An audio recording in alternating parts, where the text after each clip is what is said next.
Welcome to the beginnings of Management Science 312. My name is Alan Wesley. Okay, so we're beginning our management science, our statistics level 2 journey with a quick review of the very important elements that we would have learned in our very first statistics class. Okay? Because those important foundational elements from a previous class are crucial to understanding what's going to go on in Management Science 312. If we don't have a good understanding of those foundational basics, everything I'm going to say for the next 3 months is gobbledygook. So we want to get those foundations set. Nice review, very important aspects. Why do we care? And then we can build from that strong foundation all the real fun stuff that we'll talk about in Management Science 312. Okay? So what do we care? I mean, empirical decision making is so terribly important, and we see this more and more. I mean, I've got some examples here, but clearly we see fact-free decision making, non-data decision making, and the horrible consequences, both from a business point of view and from a public policy government point of view, of the lack of strong data analysis in our decision making. Okay. So we have, I have some examples there. HR analytics is sort of like the real big trendy thing actually in the realm of analytics. Okay? Because when you think about it, you're hiring somebody. Now, maybe you're paying them $40 or $50 or $60 or $70,000 a year, but they could be there for quite a while. This is a very expensive decision, right? When you think of the hiring process, very expensive. You certainly want to have more than a gut feel or, hey, I think that person's pretty good. What the heck? Right? Big expensive decision. You sort of want to have a little bit more data. And we're seeing more and more of that. There's HR analytics firms popping up. Google uses their own little algorithms to try to model what they think the best employee will be. And by best, don't just mean that, hey, they're great for 6 months or a year, but they're great over a longer term. Who's going to stick around? Right? Hiring somebody is very expensive. Takes a lot of time. I mean, I know this is a stylized example because I work for a government institution, but my hiring process, well, what? I mean, first of all, you've got like 7 or 8 people around the table there pouring over your stuff, asking you all sorts of questions. These 7 or 8 people are highly paid, by the way. So you think, oh, wow, right? You want to make sure you get this right. Then you do that whole thing, and they do that for a bunch of candidates. Then you do the presentation, sort of the mock lecture for your future faculty members and so on. And so there's lots of, again, expensive people in that audience. And sometimes there's a meal involved. Now, at the time I was already a sessional for employees, so I didn't get the fancy meal that people get when we bring them from outside. Hey, speaking of bringing them from outside, sometimes we fly people in, put them up in accommodations. Lately, those accommodations have pretty much been residents, so they live like students, but still, it's still a cost to flying them in and so on. So very expensive undertaking. The last thing you want to do is to go through all this trouble and then have them leave. Right? We don't want that. We want retention. We want them both to fit into the organization. We want them to produce well. We also don't want to have to be going through this process on a regular basis, right? So, boy, you're thinking, hey, I was hired for an analytics job. I don't think they did any analytics. So it's kind of funny. But you can see where that could get you into some trouble, right? Because you're making this big expensive decision, you want to have some data to back it up. So that's kind of very important to us. Now, as we move forward through this whole process, we need to get those foundational elements all set out. And so we have let's call it our goal here, right? The whole point of the course is we want to be able to do some modeling. And for us, that usually means regression, right? The most popular used sales forecasting tool, right? So very big with the predictive analytics. Regression, very important to us, right? But we also have things like ANOVA, right, which is analysis of variance, right? Very, the marketing folks really love this stuff, right? So ANOVA is really, really great stuff. And then we also have categorical data analysis, right? So there's sort of our flow of the things that we're going to do in this entire class. Okay? And do you know what each one of those things requires us? Requires us to do estimation, right? We're trying to make a forecast. We're trying to predict something. We're trying to see how something works. That requires an estimation, right? So what are our foundations for that estimation? Well, in our previous experience, we had confidence intervals and we had hypothesis testing. And you'll see that my handwriting is absolutely atrocious. Okay? Which is great. PowerPoints have made my teaching career, by the way. All right, so we have those two elements. Now, we saw confidence intervals and hypothesis testing in our first stats class. We'll see them again in this stats class, right? Maybe a different testing, we'll test different parameters, we'll find confidence intervals for different parameters, but the foundational basics are very important to us. So that requires a review. Now, what do those confidence intervals and hypotheses often depend on? They depend on this thing called the central limit theorem. Right? Central limit theorem gives us an idea, gives us predictions, gives us a sense for how means will behave. An average of something will behave. An average value of a coefficient. An average mean income. That kind of stuff, right? So it gives us a prediction, gives us a sense for how averages are based. Now, those averages will be based on the normal distribution, right? So central limit theorem relies on the normal distribution. Okay?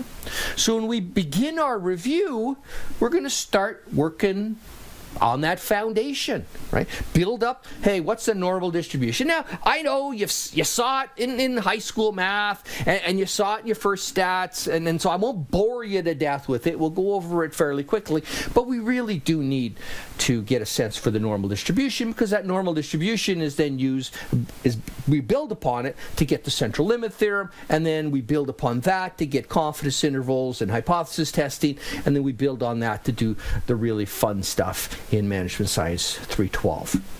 Okay, so all these things are built on a foundation. Now, normal distribution, very popular, very often used. It's got some, it's got some drawbacks in this, right?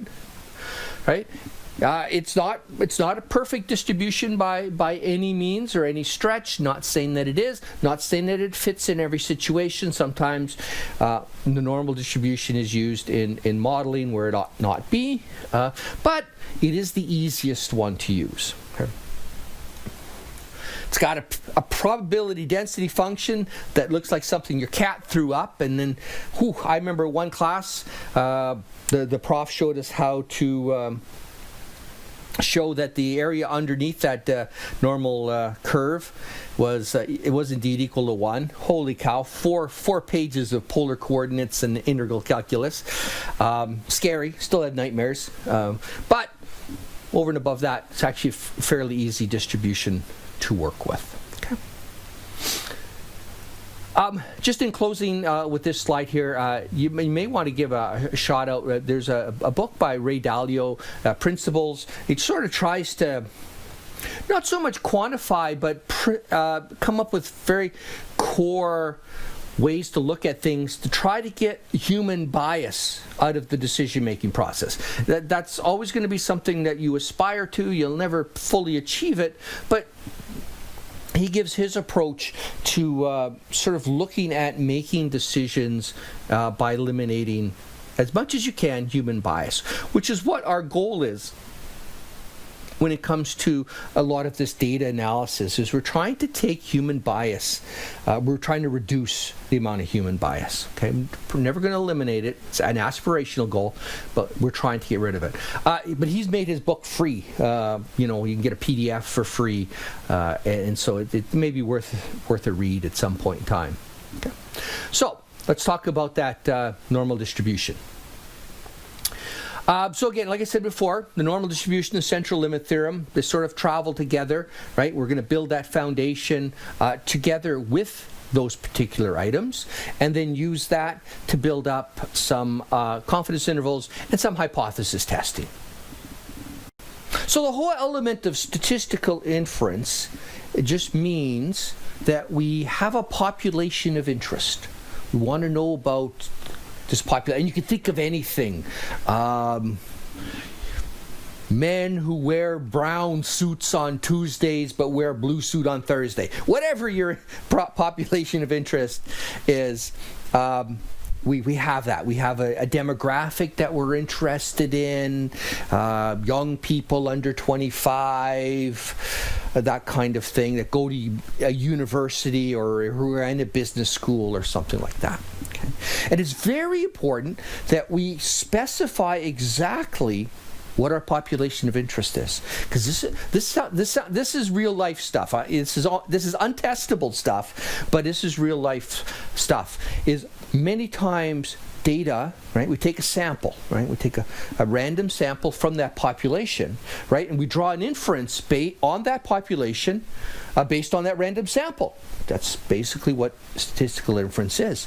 But we think the population of interest is one thing. Turns out we sampled something slightly different, so that the inferences we drew from maybe that slightly wrong population, well, that doesn't apply to what we actually wanted to examine. And this happens a lot. Okay, like I said, it's a real life. Watch it out. Untestable.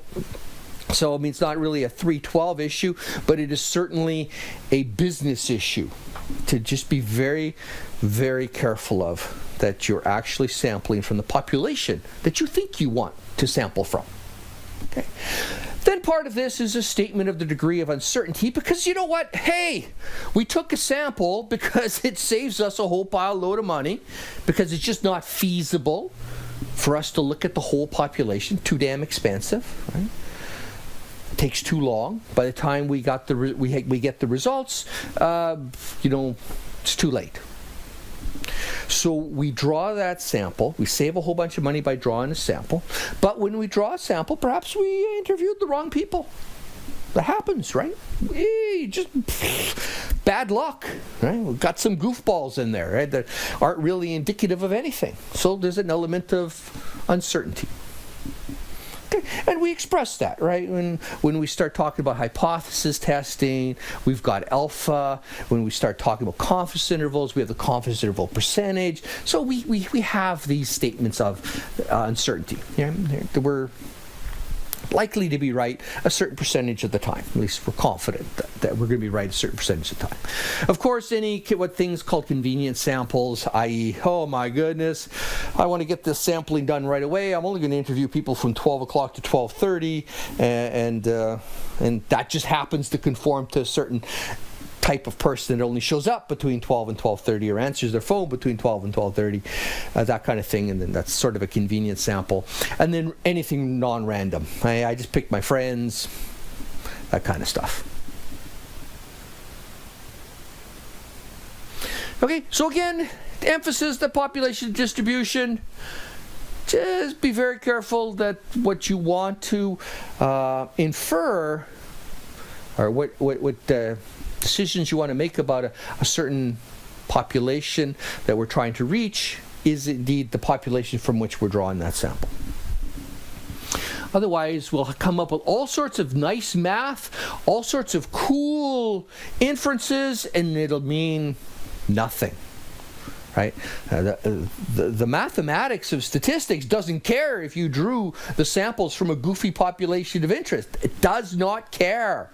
It has no feelings. It cannot be reasoned with. So it doesn't matter.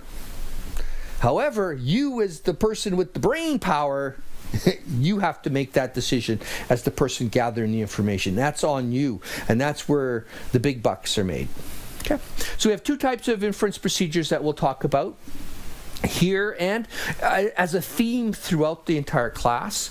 Okay, we're going to do confidence interval estimation, and we're going to do hypothesis testing. Okay. Confidence interval estimation, a little looser, a couple of statements, very simple. Hypothesis testing, a little bit more rigorous. We'll have a very established 6-step procedure to make sure that the test is done fully and properly. Okay. Couple of things about that sampling, and there's a whole course you can take on sampling. I don't think we do it here at MacEwan. When I was way back in the day, when I was at U of A, we took a sampling class, Stat, I think 368. Nothing but how to do random. They're always random. How to do proper sampling, all the different styles of sampling, and so on. So it's a whole topic on itself. We'll talk just briefly a little bit about it, very briefly. So, random sample, what is that? Random sample just means all the things, people, objects in the population have an equal chance of being selected. Okay.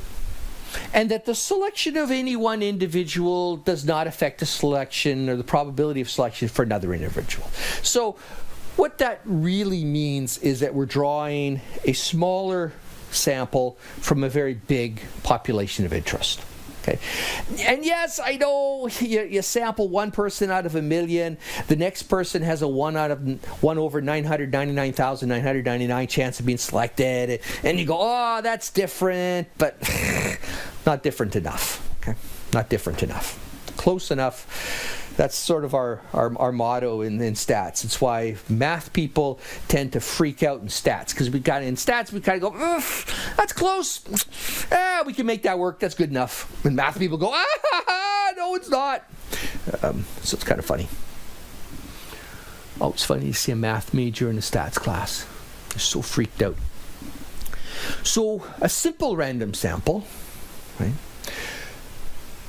So a simple random sample is a random sample selected that all possible samples of the same size have the same chance of being selected.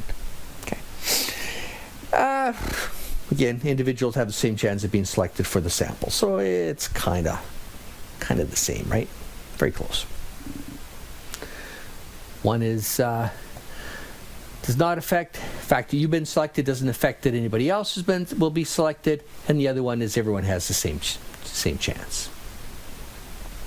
Now, and this sometimes happens with small samples, because if you're doing a focus group for a marketing study, very expensive to have each individual there. So you have a small sample size, and sometimes because you have that small sample size, that stuff we were saying about the selection of one person doesn't affect the selection of the other of anybody else, and everybody has an equal chance of being selected, and so on. That kind of goes out the window because we have such a small sample size. So in those cases, there's this adjustment that we can do to reflect that. We're not really going to do that in this course. But just so you know that it exists, should you ever be in this position, you go, ooh, that sample size is kind of small relative to our population. I mean, the sample size is rather large, actually, or the ratio of the sample size to our population of interest. Oh, that's kind of big. So I remember in 312 there was that thing Wesley was mumbling about, some replacement thing, something about small population, it's finite populations, and we're sampling, and then we got some adjustment we have to do when the sample size is pretty big relative to the population size. Go look it up, right? Not expecting you to remember it. So it exists, and you see this in the, especially in marketing. Okay, where again it's very expensive to do those focus groups, and we have a very small market segment that we're interested in, right? And it could be that we're in a business to business, and there are only 5 firms that we could possibly sell to. Well, that's not a very big population of interest, right? Okay, so just remember, hey, do that adjustment. Normal distribution, what the heck is it? We close our eyes and visualize the normal distribution. We think of a symmetric Bell distribution. The normal distribution is what we call a parametric distribution. Parametric distribution is a fancy word for saying things have just gotten a whole lot simpler for us. Because with a parametric distribution, typically if we have 1 or 2 pieces of information, typically, we can then draw out the whole distribution. Okay, so very awesome that way. And in the normal distribution, we have 2 such parameters. Right? First one is the mean, the second one is the standard deviation. Once I know the mean and the standard deviation, I can do all sorts of normal probability calculations. It's all I need. And the world is open to me as far as that goes. Now with the normal distribution, there's usually this little fellow here called the Z-score. And there's a Z-score calculation. Now all the Z-score calculation does is it takes any normal distribution you can imagine, with any selection of means and standard deviations, and transforms it into the standard normal with a mean of 0 and a standard deviation of 1, which is what you're looking up when you look in the tables. You're looking at the standard normal distribution, i.e. mean of 0, standard deviation of 1. So the Z-score is just a transformation as we go from any normal distribution to a specific normal distribution that we can look up those values in tables. And even when we're using Excel and other stats packages, essentially this is what's happening, although behind the scenes. So we have our Z-score formula, and this is a Z-score formula just for the regular normal distribution. X is whatever the observation that we're interested in, minus the mu divided by the standard deviation. Okay. And that'll give us a standard normal distribution, mean of 0, standard deviation of 1. Therefore, we can use tables now. Okay, so Z-score travels anytime we're doing normal probability distributions. Okay, so again, we start off with that population of interest, making sure it is what we think it is, and so on. We have a random variable that we're trying to measure, that thing we're trying to measure, right? Our random variable, thing we're trying to estimate, it's our random variable. And we're drawing this from a population that has a mean. We may not know what it is. We may know what it is. And a population variance, and by extension, a population standard deviation. So we start off there. And then we take that population of interest and we draw samples from it, right? And each one of those samples are of a certain size. And each one of those samples also has its a mean, and it also has a standard deviation. The samples do. Right? Okay. So what we're building up into is the central limit theorem and how powerful it is. Because with sampling distributions, and then by extension the central limit theorem, what we are actually doing, what we're actually paying for, is we draw a sample from the population and we get a statistic, a mean, or whatever it is that we're trying to measure. That's what we actually do. That's what we actually pay for. Okay, fine. But what we get the statistical power of, as if we had drawn many samples and taking many statistics or many means of each one of these individual samples, right? And then squeezing that into a distribution. So we pay for one sample, but we get the power of many samples. That's why central limit theorem and sampling distributions become very important to us, because it really leverages our work, right? One sample, it's got like the power and heft as if we'd done many samples. Awesome, right?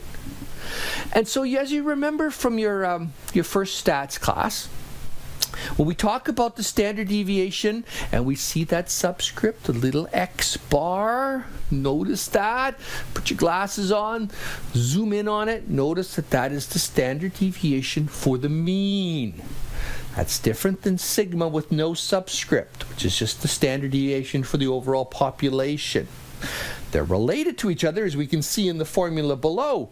Right? If we take sigma, that standard deviation of just the population, divided by the square root of the sample size that we take, we get the standard deviation of the sample mean, X bar. You'll notice that that standard deviation of the sample mean is going to be smaller than the population mean, assuming that you draw in a sample more than one. Okay. So very important not to get the two mixed up. Very easy, however, to get the two of them mixed up. Just as a proviso. Okay. And this, now we're able to build, and I know I've been talking a lot, able to build into what is the central limit theorem. And we'll talk about what that central limit theorem is, and then we'll break and finish the rest of it in part 2. Okay. So the central limit theorem, and I am not making this up, I am not in any way exaggerating, right? No BSing here, is indeed one of the most important theorems in statistics. If we do not have the central limit theorem, we're basically done, right? Everything else we have is in some way built off of this, finished, finito, nothing. Our whole decision, our objective decision-making process, our data analytics falls apart very quickly. So very important. In fact, this theorem has impacted your life. Your life, your life, your life. Right? Because insurance depends on the central limit theorem. The insurance company, they buy your risk, or you sell them your risk. No, they take the risk from you, and you pay them for that privilege. Maybe I kind of mangled that up a little bit. Okay, so you have this risk. We are risk-averse people, typically, on average. We are risk-averse people. We want to get rid of this risk. And we get rid of this risk by giving it to somebody else, the insurance company. Insurance company goes, I don't like risk either.